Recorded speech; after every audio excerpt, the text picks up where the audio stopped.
오늘 함께 나눌 말씀의 제목은 슬픔을 심어 거둔 기쁨입니다. 오늘 우리가 나눌 말씀의 배경은 교회가 생기고 난 뒤에 생겼던 첫 번째 순교의 사건을 배경으로 합니다.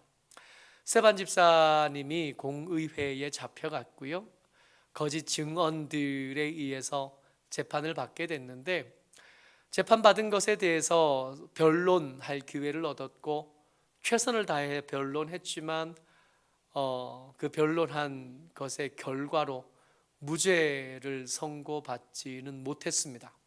무죄를 선고받지 못했을 뿐만 아니라 재판은 끝까지 진행도 되지 않았고요, 선고도 되지 않은 재판에서 그저 사형이 집행되고 만 거죠. 그래도 예수님께서 십자가를 지실 때는 불법적이긴 했으나, 거짓 증언들과 증거들이 난무하기는 했으나 그래도 형식은 갖췄거든요. 재판이 진행됐고 선고가 이루어졌고 그 선고된 대로 십자가형을 받으셨던 건데, 스테반 때는 그 형식도 제대로 갖추지 못한 겁니다. 그래서 재판에 의한 사형이 아니라 그저 살인자들에 의한 죽음인 겁니다.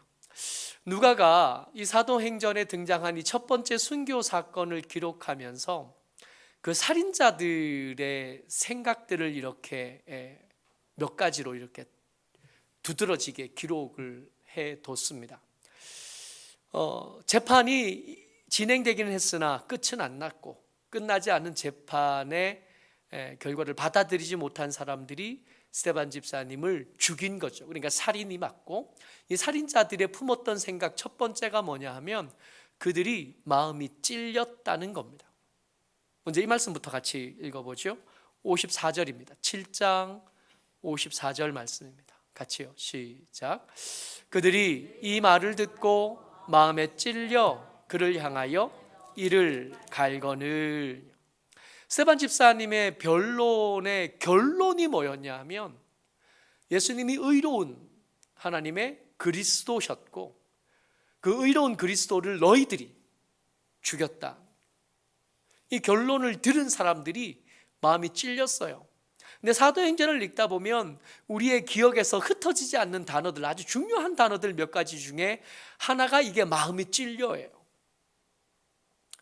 오순절 성령 강림절 사건 때 사도 베드로가 사람들 앞에 너희들이 술 취한 거 아니냐 한 말을 듣고 이야기를 시작했잖아요. 그래서 우리가 술 취한 게 아니라 구약 성경에 약속되었던 성령께서 우리에게 오신 거고, 그 성령이 오신 것이 우리에게 이렇게 드러난 거다.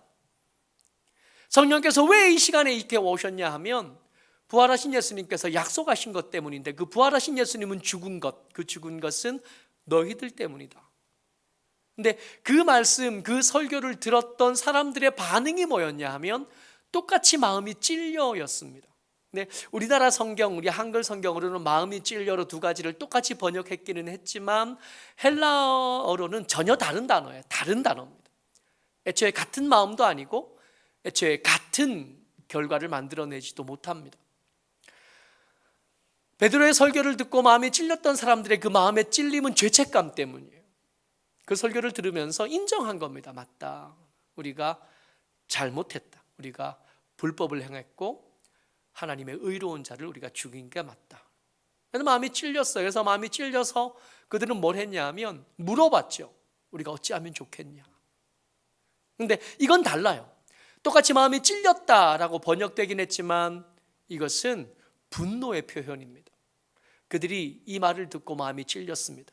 분노한 거예요. 분노해서 어떤 일을 저지르냐 하면 이를 갈고 재판도 채 끝나지 않은 피고 신분인, 아직 죄가 확정되지 않은 스테반을 죽이는 범죄를 저지르게 되는 겁니다. 한 가지 더요. 누가가 이 사건을 기록하면서 이 살인자들의 생각 하나를 더 꼬집는데 그들의 생각이 일제히였다는 거예요. 57절 말씀입니다. 58절까지 같이 읽습니다. 같이요. 시작. 그들이 큰 소리를 지르며 귀를 막고 일제히 그들에게 달려들어 성 밖으로 내치고 돌로 칠세 증인들이 옷을 벗어 사울이라 하는 청년의 발 앞에 두니라. 스데반 집사님이 이를 가는 저들을 향하여 이제 더 이상 할 말도 없고 고개를 이렇게 들어봤더니 보이는 겁니다. 하나님이 거기 계셨어요. 하나님의 영광이 거기 계셨고 그 영광 우편에 서신 내 사랑하는 예수님이 거기 계신 걸 본 겁니다. 아마 의도하고 말했다기보다는 감탄사처럼 입에서 터져나왔던 것 같아요. 내가 하나님의 영광 그 오른편에 서신 예수님을 보노라. 근데 이게 이 유대인들에게는 용납할 수 없는 말입니다. 왜냐하면 유대인들에게 가장 중요한 선지자는 모세잖아요. 모세도 하나님을 한번 뵙기를 원합니다 했을 때 하나님이 어떻게 하셨냐면 너 바위 틈에 숨어라. 내가 손으로 너를 덮었다가 지나가고 난 다음에 뒷모습이나 겨우 보지. 이 정도면 충분하다. 이 정도도 너희에게는 버겁고 이 정도도 어렵다 하셨던 장면을 우리도 알고 유대인들도 아는 거예요. 근데 그 하나님, 그 뒷모습도 감히 봤다 말할 수 없는 그 하나님을 스데반이 감탄사처럼 토해내는 말로 내가 하나님의 영광을 본다 그러는 거예요. 그 옆에 너희들이 죽였던 예수님께서 그 오른편에 그의 권능으로 거기 서 계신다 그러는 거예요. 들어줄 수 없는 말이에요. 그래서 57절에 그들이 큰 소리를 지르며 귀를 막는 게 자연스러운 겁니다. 그리고 큰 소리를 지르고 귀를 막고 재판을 중단시키고 아직 죄가 확정되지 않은 스데반을 죽일 때 그들의 모습이 어땠냐 하면 일제히였다는 거예요. 근데 일제히라는 이 단어는 오히려 우리에게 굉장히 익숙해요. 어떤 단어냐 하면 마음을 같이 하여라는 단어예요. 똑같은 단어입니다. 그러니까 똑같은 단어를 이 경우 스데반을 죽일 때 살인자들의 모습을 표현할 때는 일제히라고 번역한 거고 120명의 성도들이 성령을 기다리며 오로지 마음을 같이하여 기도할 때는 마음을 같이하였다고 번역한 것뿐이에요. 똑같은 단어입니다. 하나님의 큰 일을 말할 때 그들의 마음이 하나가 됐었거든요. 마음을 같이하여 하나님의 큰 일을 말했었는데 그때는 마음을 같이하여고 불법을 저지를 때는 일제히.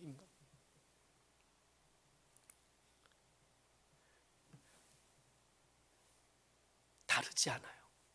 그러니까 특별히 모난, 특별히 가슴이 뾰족하고 특별히 강팍하고 특별한 어떤 사람들이 범죄를 저지르는 게 아닙니다. 분노를 통제하지 못하고 터뜨리는 사람들이 살인자가 되는 거예요. 태생적으로 악한 자로 태어났다가 범죄를 저지르는 게 아니에요. 우리하고 다른 어떤 존재가 죄를 짓는 게 아닙니다. 마음을 같이 하던 사람이 일제히가 될 수도 있고 일제히던 사람이 마음을 같이 할 수도 있는 거예요. 우리와 다르지 않은 우리 중에 어떤 사람, 우리 중에 어떤 경우에 우리는 폭도가 되기도 하고 성령을 기다리며 오로지 마음을 같이 하여 기도하는 사람이 될 수도 있는 거죠. 그러다 보니 생각나는 겁니다. 예수님, 우리도 기도를 가르쳐 주십시오 그랬더니 시험에 들지 않게 하여 주옵소서 하고 기도해라 가르치셨다. 우리도 언제든지 시험에 들면 하나님의 진리의 말씀을 듣고 분노로 치를 떨 수 있습니다. 우리도 시험에 들면 하나님의 일하심을 보고도 일제히 마음을 모아서 엉뚱한 짓, 범죄를 저지를 수 있습니다. 마음을 같이 한다는 게 쉬운 일은 아니거든요. 그럼에도 불구하고 이 마음을 같이 해서 무슨 짓을 하느냐가 중요한 거지 어떻게 마음을 모았느냐가 중요하지 않아요. 여러분 생각해 보세요. 북한에서 투표를 하면 득표율이 몇 퍼센트쯤 나올까요? 만장일치로 결정되는 거 아니에요? 최근에 총선거가 우리나라에 있었는데 사실은 불편한 결과들이 너무 많은 거예요. 대구 지역에 나온 투표 결과, 전라도 지역에서 나온 투표 결과, 이건 뭐 거기는 그 동네는 다른 생각을 가진 사람이 없나요? 대구에 사는데 야당을 지지하고 전라도에 사는데 여당을 지지하고 이런 사람이 있을 수 있는 거 아니에요? 근데 한쪽의 득표율이 90%가 넘는 거예요. 이건 좀 문제가 있는 거예요. 이게 옳다 저게 그르다 뭐 이런 얘기를 하자는 게 아니라 우리가 좀 기형인 겁니다. 합당하지 않아요.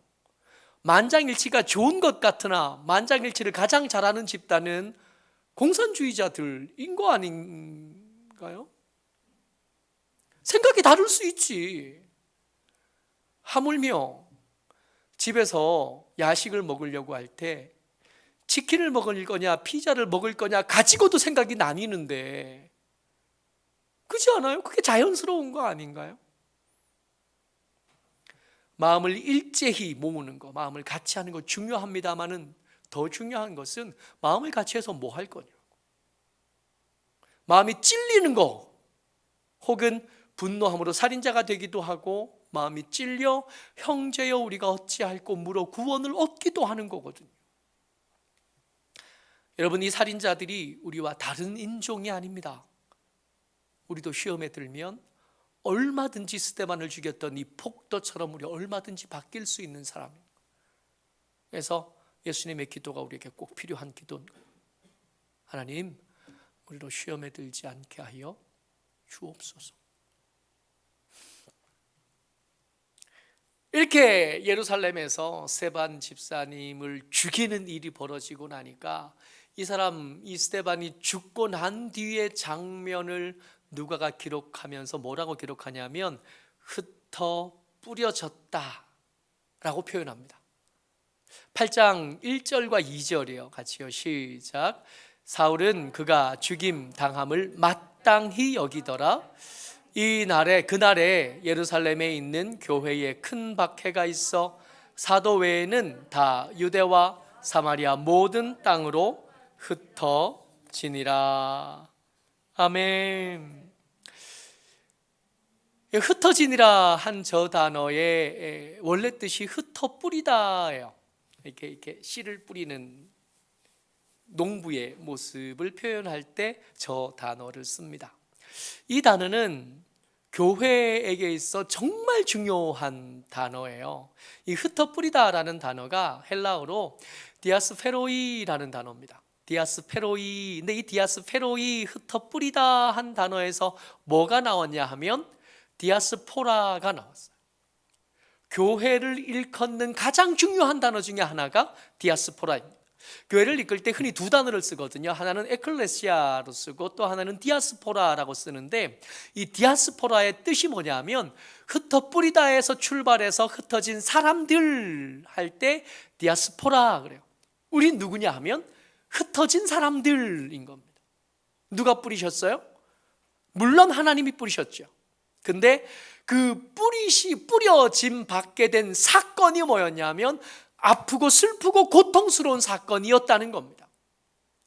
그들 가운데 거의 2만 명 가까이 되었을 거라고 생각되어지는 이 성도들 가운데 가장 성령에 충만하고 지혜로 충만한 사람 7명 꼽으면 그 중에 한 사람이 이 사람이잖아요. 가장 존경받고 가장 사랑받고 그들 가운데 가장 중요한 사람 스데반. 그 스데반이 죽었습니다. 제대로 재판도 끝내지 못하고 죽었어요. 모두가 슬퍼했을 거예요. 모두가 아파했을 거고. 그래서 그 모두가 슬프고 아프지만 그 슬프고 아픈 걸 더 이상 표현할 시간이 그들에게 주어지지 않은 거예요. 흩어질 수밖에 없어요. 더 이상 거기 머물 수밖에 없어요. 머물 수가 없게 되어집니다. 사도들을 제외하고. 그래서 흩어진 사람들이 거의 다 헬라파 유대인들이었을 거다라고 생각합니다. 헬라파 유대인은 헬라어를 말하는 유대인이에요.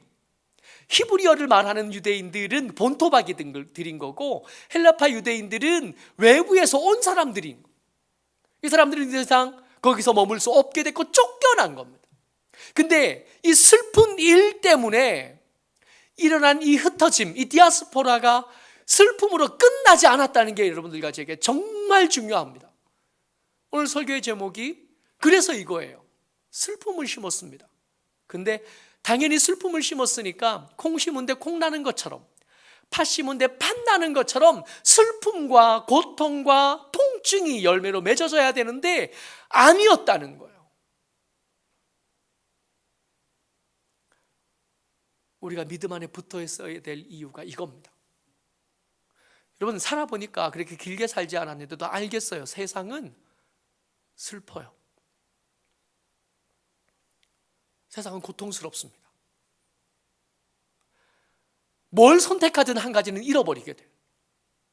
우리가 간절히 바라는 것들이 있는데 그걸 선택하면 우리에게 소중했던 것들을 포기할 수밖에 없는 그런 선택을 강요받는 순간들이 살다 보니까 계속 반복되는 거예요.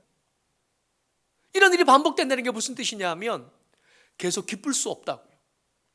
더 가진다고 해서 계속 기쁘겠냐? 아니라는 겁니다.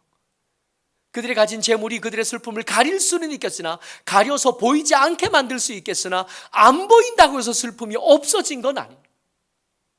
고통이 그 안에 있는, 슬픔이 그 안에 있고 억울함이 그 안에 있고 말로 할 수 없는 아픔들이 그 안에 있는 거예요. 그게 땅입니다. 땅의 삶은 누구도 피해가지 못하는 슬픔이 있어요. 근데 믿음 안에 들어오면 이 슬픔을 심었는데 마땅히 통증이 열매로 맺어져야 될 곳에서 통증이 아니라 엉뚱한 것이 열매로 맺어진다는 겁니다. 흩어진 사람들이에요. 슬픔과 말로 할 수 없는 아픔들을 가지고 쫓겨난 사람들의 이야기가 거기서 끝나지 않고 후편, 다음 시즌이 시작되는데 그 다음 시즌의 모습을 우리가 읽었던 본문이 그대로 말해주는 거예요. 흩어진 사람들이 어떻게 살았나? 그 뒤에 그들이 어떻게 되었나? 4절부터 8절까지 천천히 한 번 더 읽어봅니다. 시작. 그 흩어진 사람들이 두루 다니며 복음의 말씀을 전할세 빌립이 사마리아 성에 내려가 그리스도를 백성에게 전파하니 무리가 빌립의 말도 듣고 행하는 표적도 보고 한 마음으로 그가 하는 말을 따르더라. 많은 사람에게 붙었던 더러운 귀신들이 크게 소리 지르며 나가고 또 많은 중풍병자와 못 걷는 사람이 나으니 그 성에 기쁨이 있더라. 아무리 좋게 말해주려고 해도 이 흩어진 사람들은 흉터가 있는 사람들이에요. 아무리 미화하고 아무리 긍정적인 마인드로 저들의 상황을 설명하려고 해도 넘을 수 없는 상처, 간과할 수 없는 흉터가 저들에게 있습니다. 그 상처 많은 사람들이 뿌려졌고 뿌려진 곳에서 여전히 포기하지 못한 그리스도의 복음을 전했더니 거기에 심겨진 저들로부터 그 슬픔의 땅, 천대당하고 무시당하고 사람 취급도 받지 못하던 그 땅에 기쁨의 열매가 맺히기 시작한 거예요. 말씀을 준비하면서 이 시편이 생각났어요. 우리가 너무 잘 아는 시편. 눈물로 씨를 뿌리는 자는 기쁨으로 거두리라. 아, 이거 맞구나. 아닌 것 같은데 진짜네. 콩 심은 데 콩 나지만 슬픔 심은 데는 반드시 슬픔이 날 필요는 없겠네. 우리의 삶의 시작이 슬픔으로 시작됐지만 계속해서 슬픔으로 열매를 거둘지는 않아도 되겠네. 출신 성분이 모자라고 가진 지식이 부족하고 내가 원하는 은사도 없고 내가 바라는 환경도 없어서 슬플 수밖에 없었지만, 그래서 심을 거라고는 슬픔밖에 없었지만, 그렇다고 해서 우리가 반드시 통증과 고통만 거두라는 법은 없겠네. 우리가 믿음에 붙어 있어야겠네. 우리가 심을 거라고는 슬픔밖에 없는데 그것으로 기쁨을 얻을 수 있는 비결이 여기 있겠네. 우리 운명을 바꾸고 우리의 삶을 바꿀 수 있는 동력이 이 예수 그리스도의 복음에 있겠네. 그 일들이 이어지고 이어져서 우리에게까지 왔겠구나. 여러분, 우리나라만 해도 심었던 슬픔이 얼마나 많으냐고요. 심었던 피가 얼마나 많고 심었던 이별들과 고통당함이 얼마나 많았느냐고요. 근데 그때 심었던 슬픔들이 믿음의 후배된 우리에게 기쁨으로 거두어졌던 것, 기쁨으로 누릴 수 있게 되어졌던 겁니다.